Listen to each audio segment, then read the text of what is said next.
5. Getting wealthy versus staying wealthy. Good investing is not necessarily about making good decisions. It's about consistently not screwing up. Here are a million ways to get wealthy, and plenty of books on how to do so. But there's only one way to stay wealthy. Some combination of frugality and paranoia. And that's a topic we don't discuss enough. Let's begin with a quick story about two investors, neither of whom knew the other, but whose paths crossed in an interesting way almost a century ago. Jesse Livermore was the greatest stock market trader of his day. Born in 1877, he became a professional trader before most people knew you could do such a thing. By age 30, he was worth the inflation-adjusted equivalent of $100 million. By 1929, Jesse Livermore was already one of the most well-known investors in the world. The stock market crash that year that ushered in the Great Depression cemented his legacy in history. More than a third of the stock market's value was wiped out in an October 1929 week whose days were later named Black Monday, Black Tuesday, and Black Thursday. Livermore's wife, Dorothy, feared the worst when her husband returned home on October 29th. Reports of Wall Street speculators committing suicide were spreading across New York. She and her children greeted Jesse at the door in tears, while her mother was so distraught she hid in another room, screaming. Jesse, according to biographer Tom Rubithon, stood confused for a few moments before realizing what was happening. He then broke the news to his family. In a stroke of genius and luck, he had been short the market, betting stocks would decline. "You mean we are not ruined?" Dorothy asked. "No, darling. I have just had my best ever trading day. We are fabulously rich and can do whatever we like," Jesse said. Dorothy ran to her mother and told her to be quiet. In one day, Jesse Livermore made the equivalent of more than $3 billion. During one of the worst months in the history of the stock market, he became one of the richest men in the world. As Livermore's family celebrated their unfathomable success, another man wandered the streets of New York in desperation. Abraham Germansky was a multi-millionaire real estate developer who made a fortune during the roaring 1920s. As the economy boomed, he did what virtually every other successful New Yorker did in the late 1920s, bet heavily on the surging stock market. On October 26, 1929, the New York Times published an article that in 2 paragraphs portrays a tragic ending. Bernard H. Sandler, attorney of 225 Broadway, was asked yesterday morning by Mrs. Abraham Germansky of Mount Vernon to help find her husband, missing since Thursday morning. Germansky, who is 50 years old and an East Side real estate operator, was said by Sandler to have invested heavily in stocks. Sandler said he was told by Mrs. Germansky that a friend saw her husband late Thursday on Wall Street near the stock exchange. According to her informant, her husband was tearing a strip of ticker tape into bits and scattering it on the sidewalk as he walked toward Broadway. And that, as far as we know, was the end of Abraham Germansky. 58. Here we have a contrast. The October 1929 crash made Jesse Livermore one of the richest men in the world. It ruined Abraham Germansky, perhaps taking his life. But fast forward 4 years and the stories cross paths again. After his 1929 blowout, Livermore, overflowing with confidence, made larger and larger bets. He wound up far over his head, in increasing amounts of debt, and eventually lost everything in the stock market. Broke and ashamed, he disappeared for 2 days in 1933. His wife set out to find him. Jesse L. Livermore, the stock market operator of 1100 Park Avenue, missing and has not been seen since 3 p.m. yesterday, the New York Times wrote in 1933. He returned, but his path was set. Livermore eventually took his own life. The timing was different, but Germansky and Livermore shared a character trait. They were both very good at getting wealthy and equally bad at staying wealthy. Even if wealthy is not a word you'd apply to yourself, the lessons from that observation apply to everyone at all income levels.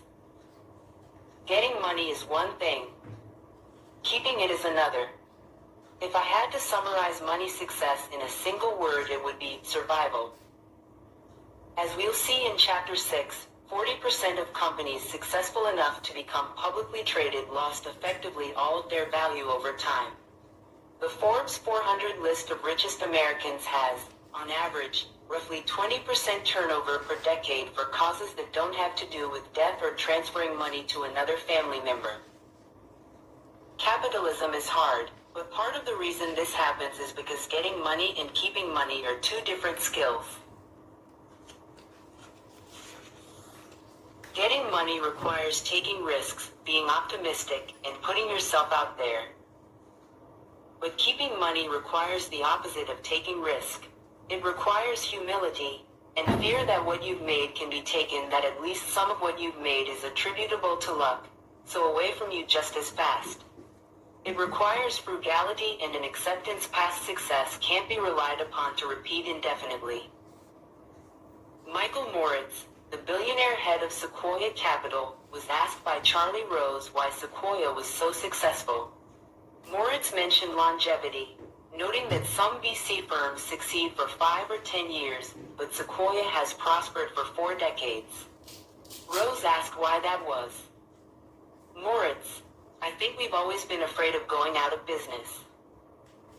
Rose: really? So it's fear? Only the paranoid survive? Moritz: there's a lot of truth to that. We assume that tomorrow won't be like yesterday. We can't afford to rest on our laurels. We can't be complacent. We can't assume that yesterday's success translates into tomorrow's good fortune. Here again, survival. Not growth, or brains, or insight. The ability to stick around for a long time, without wiping out or being forced to give up, is what makes the biggest difference. This should be the cornerstone of your strategy, whether it's in investing or your career or a business you own. There are 2 reasons why a survival mentality is so key with money. One is the obvious. Few gains are so great that they're worth wiping yourself out over. 60. The other, as we saw in Chapter 4, is the counterintuitive of compounding. Compounding only works if you can give an asset years and years to grow. It's like planting oak trees. A year of growth will never show much progress. 10 years can make a meaningful difference, and 50 years can create something absolutely extraordinary. But getting and keeping that extraordinary growth requires surviving all the unpredictable ups and downs that everyone inevitably experiences over time. We can spend years trying to figure out how Buffett achieved his investment returns, how he found the best companies, the cheapest stocks, the best managers. That's hard. Less hard but equally important is pointing out what he didn't do. He didn't get carried away with debt. He didn't panic and sell during the 14 recessions he's lived through. He didn't sully his business reputation.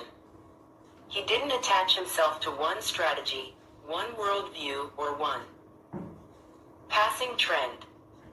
He didn't rely on others' money. Managing investments through a public company meant investors couldn't withdraw their capital. He didn't burn himself out and quit or retire. He survived. Survival gave him longevity, and longevity investing consistently from age 10 to at least age 89 is what made compounding work wonders.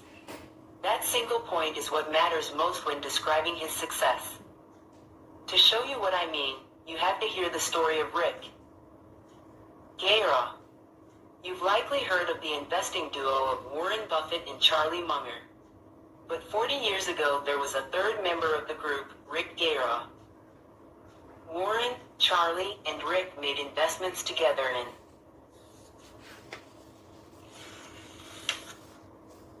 interviewed business managers together. Then Rick kind of disappeared, at least relative to Buffett and Munger's success. Investor Manish Pabrai once asked Buffett what happened to Rick. Manish recalled. Warren said, Charlie and I always knew that we would become incredibly wealthy. We were not in a hurry to get wealthy. We knew it would happen. Rick was just as smart as us, but he was in a hurry. What happened was that in the 1973-1974 downturn, Rick was levered with margin loans. And the stock market went down almost 70% in those 2 years, so he got margin calls. He sold his Berkshire stock to Warren. Warren actually said, "I bought Rick's Berkshire stock at under $40 a piece." Rick was forced to sell because he was levered. Charlie, Warren, and Rick were equally skilled at getting wealthy.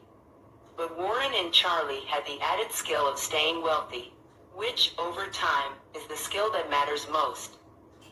Nassim Taleb put it this way: having an edge and surviving are two different things. The first requires the second. You need to avoid ruin at all costs.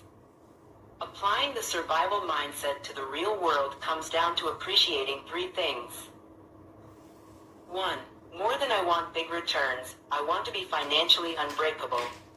And if I'm unbreakable, I actually think I'll get the biggest returns, because I'll be able to stick around long enough for compounding to work wonders.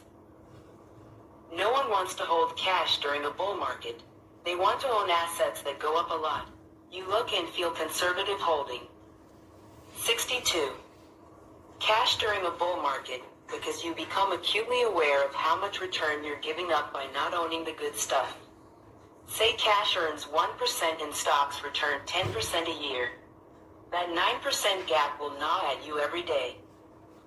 But if that cash prevents you from having to sell your stocks during a bear market, the actual return you earned on that cash is not 1% a year, it could be many multiples of that, because preventing one desperate, ill-timed stock sale can do more for your lifetime returns than picking dozens of big-time winners. Compounding doesn't rely on earning big returns. Merely good returns sustained uninterrupted for the longest period of time, especially in times of chaos and havoc, will always win. 2. Planning is important, but the most important part of every plan is to plan on the plan not going according to plan. What's the saying? You plan, God laughs. Financial and investment planning are critical, because they let you know whether your current actions are within the realm of reasonable. But few plans of any kind survive their first encounter with the real world. If you're projecting your income, savings rate, and market returns over the next 20 years, think about all the big stuff that's happened in the last 20 years that no one could have foreseen. September Rith, a housing boom and bust that caused nearly 10 million Americans to lose their homes, a financial crisis that caused almost 9 million to lose their jobs, a record-breaking stock market rally that ensued, and a coronavirus that shakes the world as I write this. A plan is only useful if it can survive reality, and a future filled with unknowns is everyone's reality. A good plan doesn't pretend this weren't true. It embraces it and emphasizes room for error. The more you need specific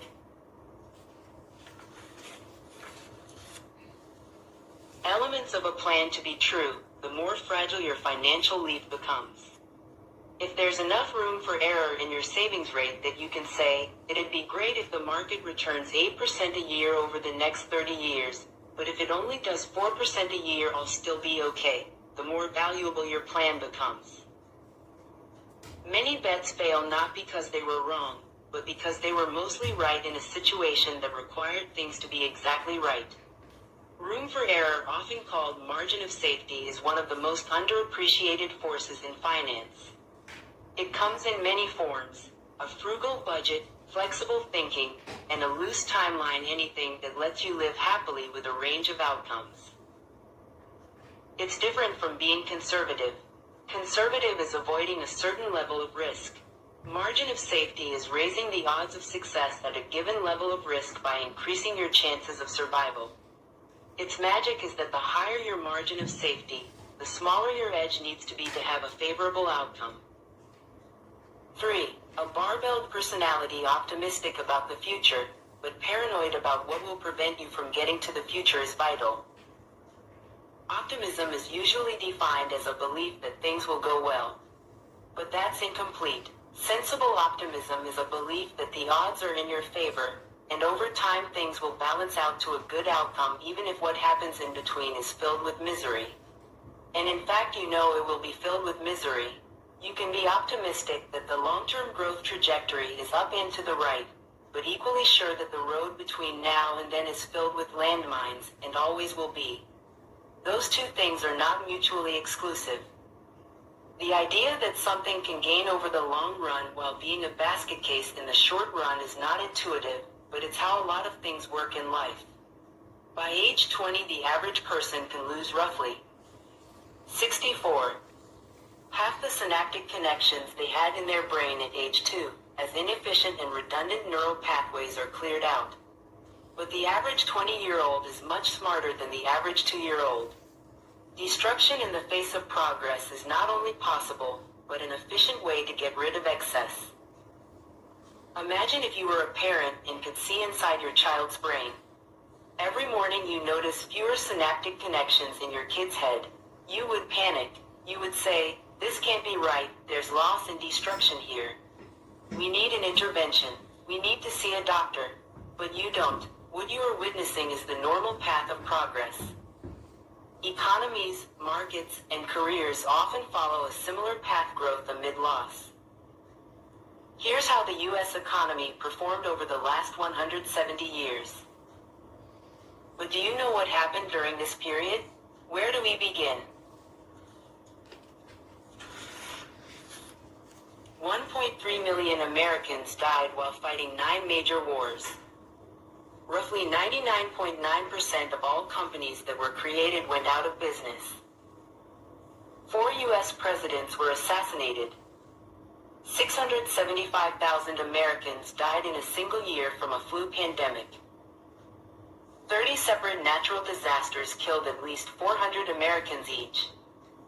33 recessions lasted a cumulative 48 years. The number of forecasters who predicted any of those recessions rounds to zero. The stock market fell more than 10% from a recent high at least 102 times. Stocks lost a third of their value at least 12 times. Annual inflation exceeded 7% in 20 separate years. The words economic pessimism appeared in newspapers at least 29,000 times, according to Google. Our standard of living increased 20-fold in these 170 years, but barely a day went by that lacked tangible reasons for pessimism. A mindset that can be paranoid and optimistic at the same time is hard to maintain, because seeing things as black or white takes less effort than accepting nuance. But you need short-term paranoia to keep you alive long enough to exploit long-term optimism. Jesse Livermore figured this out the hard way. He associated good times with the end of bad times. Getting wealthy made him feel like staying wealthy was inevitable, and that he was invincible. After losing nearly everything, he reflected, "I sometimes think that no price is too high for a speculator to pay to learn that which will keep him from getting the swelled head." A great many smashes by brilliant men can be traced directly to the swelled head. 66. "It's an expensive disease," he said, everywhere to everybody. Next, we'll look at another way growth in the face of adversity can be so hard to wrap your head around.